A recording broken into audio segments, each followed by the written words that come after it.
कृषि से जुड़े 3 विधेयकों को राष्ट्रपति की मंजूरी मिल चुकी है, जिसके बाद ये कानून भी बन गए हैं। लेकिन इन कानूनों का विरोध जारी है। शिरोमणि अकाली दल आज कृषि कानून के विरोध में पूरे पंजाब में ट्रैक्टर रैली निकालेगी। अकाली दल ने दावा किया है कि किसान मार्च में 2 लाख लोग हिस्सा लेंगे। अकाली दल का किसान मार्च अमृतसर से शुरू होगा।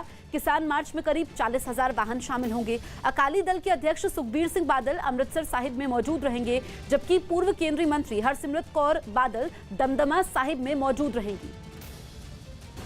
हाथरस में 14 सितंबर को हुई दरिंदगी की घटना पर दिल्ली से लखनऊ तक जमकर हंगामा हुआ। एक दिन पहले दिल्ली के सफदरजंग अस्पताल में पीड़ित की इलाज के दौरान मौत हो गई थी, जिसके बाद से इस मामले में प्रदर्शन हो रहे हैं। और उत्तर प्रदेश की राजधानी लखनऊ में तो समाजवादी पार्टी के प्रदर्शन ने हंगामे का रूप ले लिया, जिसके बाद पुलिस ने प्रदर्शनकारियों पर लाठीचार्ज कर दिया। समाजवादी पार्टी के कार्यकर्ताओं को दौड़ा दौड़ा कर पीटा गया। कई कार्यकर्ताओं को पुलिस ने घसीटकर गाड़ियों में भी भर दिया। पुलिस के लाठीचार्ज में कई कार्यकर्ता जख्मी भी हो गए। सामने आई एक तस्वीर में तो कुछ पुलिस वाले सड़क घेर कर बैठे प्रदर्शनकारियों पर लाठियां बरसाते दिखे। हाथरस कांड पर लखनऊ ही नहीं, देश की राजधानी दिल्ली में भी जमकर हंगामा हुआ। दिल्ली में उत्तर प्रदेश भवन के बाहर जमा हुए कांग्रेस कार्यकर्ताओं ने तो पुतला फूंककर नारेबाजी की। इस हंगामे के बाद पुलिस ने प्रदर्शनकारियों को हिरासत में लेकर बसों में भर दिया और उत्तर प्रदेश भवन के बाहर दिल्ली पुलिस के अलावा आईटीबीपी के जवानों की भी तैनाती कर दी गई। फिल्म निर्माता निर्देशक अनुराग कश्यप से आज मुंबई पुलिस पूछताछ करेगी। अनुराग कश्यप से वर्सोवा पुलिस स्टेशन में पूछताछ होगी। उनसे सुबह 11 बजे पूछताछ की जाएगी। अभिनेत्री पायल घोष ने अनुराग कश्यप पर रेप का मामला दर्ज करवाया है, जिसके बाद मुंबई पुलिस ने उन्हें पूछताछ के लिए समन जारी किया था। हालांकि अनुराग कश्यप अपने ऊपर लगे आरोपों से साफ इनकार कर रहे हैं। तो आज सुबह 11 बजे पूछताछ होनी है अनुराग कश्यप से। मुंबई पुलिस अनुराग कश्यप से पूछताछ करेगी और अनुराग कश्यप की मुश्किलें बढ़ गई हैं, क्योंकि पूछताछ को लेकर के उनको समन जारी किया जा चुका है। पायल घोष ने अनुराग कश्यप पर रेप का आरोप लगाया है और उन्होंने इस मामले को लेकर के पहले शिकायत की थी, फिर एफआईआर दर्ज होती है और मुंबई पुलिस को कुछ सबूत भी सौंपे हैं। तो आज जो सुबह 10-11 बजे पूछताछ होगी वो काफी अहम होगी। इससे पहले अनुराग कश्यप खुद सोशल मीडिया के जरिए अपने फैंस को संबोधित करते हैं और जो पायल घोष ने आरोप लगाए हैं उन आरोपों को नकार चुके हैं।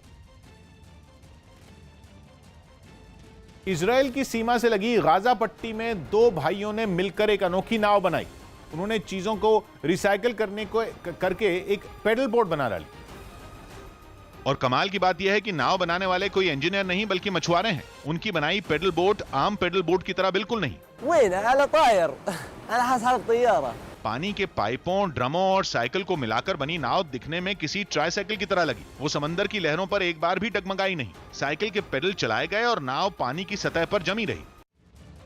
ड्रग्स केस में बड़ी खबर आ रही है। बताया गया कि एनसीबी एक बड़े स्टार को ड्रग्स सप्लाई करने वाले डेविड नाम के आदमी की तलाश में जुटी है।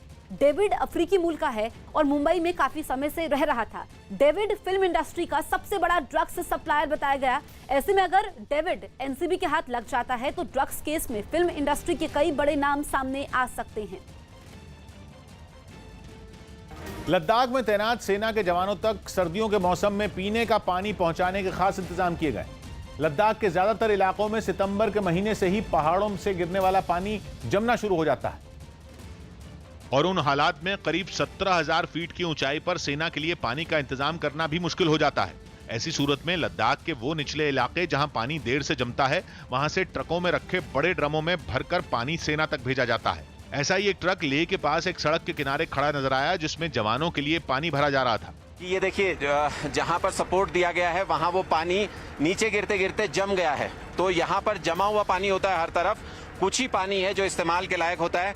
बताया गया कि गर्मियों के मौसम में इस जगह से केवल आधे घंटे के अंदर पानी भर जाता है, लेकिन अब वहां का ज्यादातर पानी जम चुका है, इसलिए उसके भरने की रफ्तार भी कम हो गई। इलाके के लोगों ने बताया कि सर्दियों में तो और भी मुश्किल हो जाती है। नाले बंद हो जाते हैं, बर्फ जमा होते हैं, पानी ठीक से नहीं भरता है, तो आगे जहाँ ज्यादा पानी है वहाँ पे जाके कोशिश करके फौज के लिए पानी लाना पड़ता है। सर्दियों के मौसम में लद्दाख के निचले इलाकों से इसी तरह के ट्रकों में भरकर पानी ले जाने का इंतजाम किया गया है, ताकि जवानों को किसी तरह की परेशानी न हो। बिहार की राजधानी पटना में गांधी मैदान के पास एक गाड़ी से पुलिस ने लगभग 1 करोड़ रुपए बरामद किए हैं। पुलिस गाड़ी के ड्राइवर और मालिक से पूछताछ कर रही है। पुलिस ये भी पता लगाने की कोशिश कर रही है कि इसका चुनाव से कोई संबंध है या नहीं। बिहार में 3 चरणों में चुनाव होना है, ऐसे में पैसे कहां से आए ये पुलिस पता लगाने में जुटी हुई है। श्रीलंका में महीनों बाद नेशनल सर्फिंग चैंपियनशिप का आयोजन किया गया। श्रीलंका के अलावा ब्रिटेन, अमेरिका और फ्रांस जैसे 12 देशों से 100 से भी ज्यादा सर्फर ने प्रतियोगिता में हिस्सा लिया और समंदर खेल का मैदान बना नजर आया। मुकाबले में एक से बढ़कर एक सर्फर देखने को मिले। सर्फ बोर्ड पर कमाल के करतब करके उन्होंने अपने हुनर का लोहा मनवा लिया। लहरों पर प्रतियोगियों के गजब के संतुलन को देखकर लोग उनके कायल हो गए। सामने आई एक तस्वीर में तेज रफ्तार लहरें भी एक सर्फर को डिगा नहीं पाई। वो उससे टकराई, मगर फिर भी सर्फर एक बार भी लड़खड़ाया नहीं, अपनी धुन में सर्फ बोर्ड पर जमा रहा। एक दूसरी सर्फर भी पहले एक सर्फ बोर्ड पर लेट कर तैरती नजर आई, लेकिन तभी तेज लहरें उसकी तरफ बढ़ती दिखी। लगा कि लहरें सर्फर को बहा ले जाएंगी, लेकिन वो तो उठकर सर्फिंग करने लगी। यूपी के हाथरस में एक लड़की से दरिंदगी के बाद बलरामपुर में भी दलित लड़की की गैंगरेप का मामला सामने आया है। बताया गया कि गैंगरेप की वजह से लड़की की हालत बिगड़ गई, जिसके बाद उसकी मौत हो गई। पोस्टमार्टम के बाद देर रात ही पीड़ित का अंतिम संस्कार कर दिया गया। पुलिस ने इस मामले में 2 लोगों को गिरफ्तार कर लिया है।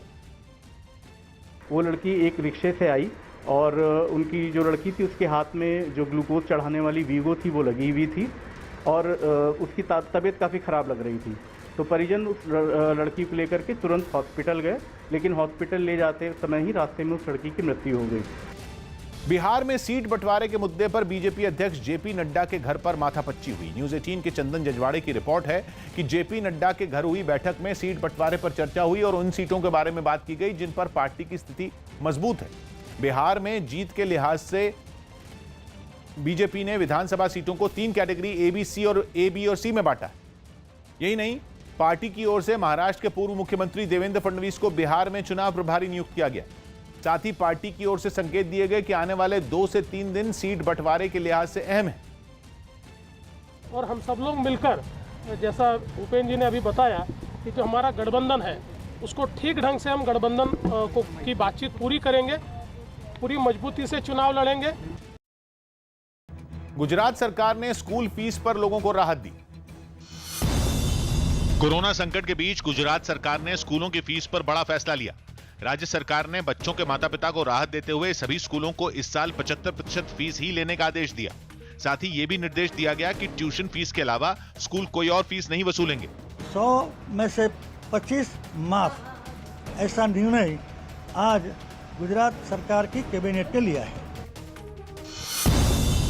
बिहार विधानसभा चुनाव में डुमरांव के पूर्व राज परिवार ने अपनी दावेदारी ठोक दी। इस पूर्व राज परिवार ने यह साफ किया कि वो किसी भी पार्टी में नहीं है और जो भी पार्टी टिकट देगी उससे चुनाव लड़ने को तैयार है। रिक्वेस्ट करेंगे, निवेदन करेंगे कि हम लोग को टिकट दिया जाए।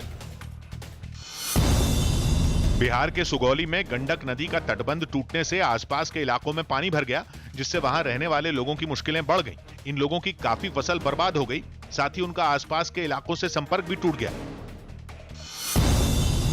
मध्य प्रदेश के इंदौर में एक बदमाश ने सड़क पर एक महिला के गले से चेन छीन ली। हालांकि इस महिला ने बदमाश से बचने की काफी कोशिश की, लेकिन बदमाश चेन लूटकर वहां से फरार हो गया।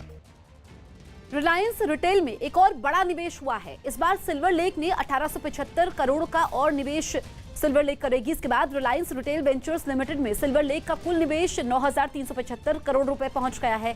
RRVL में सिल्वर लेक की कुल हिस्सेदारी अब 2.13% हो गई है। रिलायंस इंडस्ट्रीज लिमिटेड के CMD मुकेश अंबानी ने निवेश होने पर खुशी जाहिर की।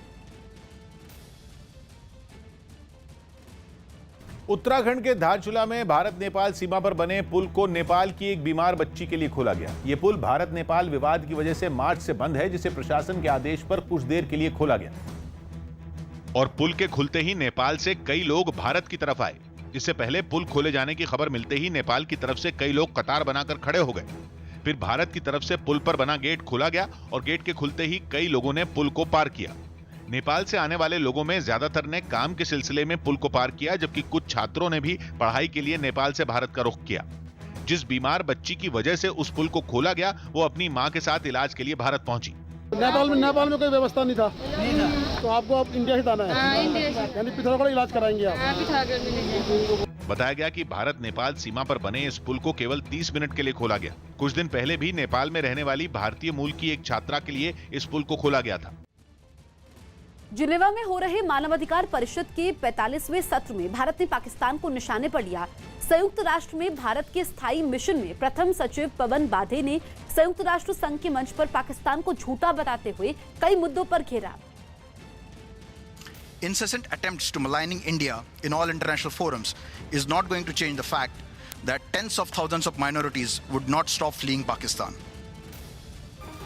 इजरायल में लॉकडाउन के खिलाफ विरोध की आग संसद तक पहुंच गई। लॉकडाउन और सरकार के प्रदर्शनों पर प्रतिबंध लगाने की योजना के खिलाफ हजारों लोग यरूशलेम में संसद का घेराव करने पहुंचे, जिनकी वहां मौजूद पुलिस वालों से जमकर झड़प हुई। संसद की इमारत के बाहर जमा लोगों को जब पुलिस ने हटाने की कोशिश की तो वो जिद पर अड़ गए। एक आदमी तो बैनर से ही लिपट गया, जिसे कई पुलिस वाले मिलकर हटाने की कोशिश करते दिखे, लेकिन वो आदमी बैनर से इस तरह लिपटा रहा कि कई कोशिशों के बाद भी पुलिस वाले उसे अलग नहीं कर सके। हालांकि बाद में बड़ी मुश्किल से उसे अलग किया गया। कई लोगों ने संसद के बाहर ड्रम बजाकर भी अपनी नाराजगी जताई।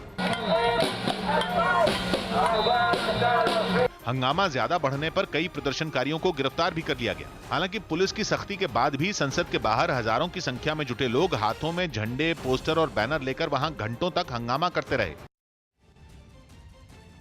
आज की ताजा खबर जारी है। मैं हूं किशोर अजवाणी। अभी देखते हैं इस वक्त की बड़ी खबरें।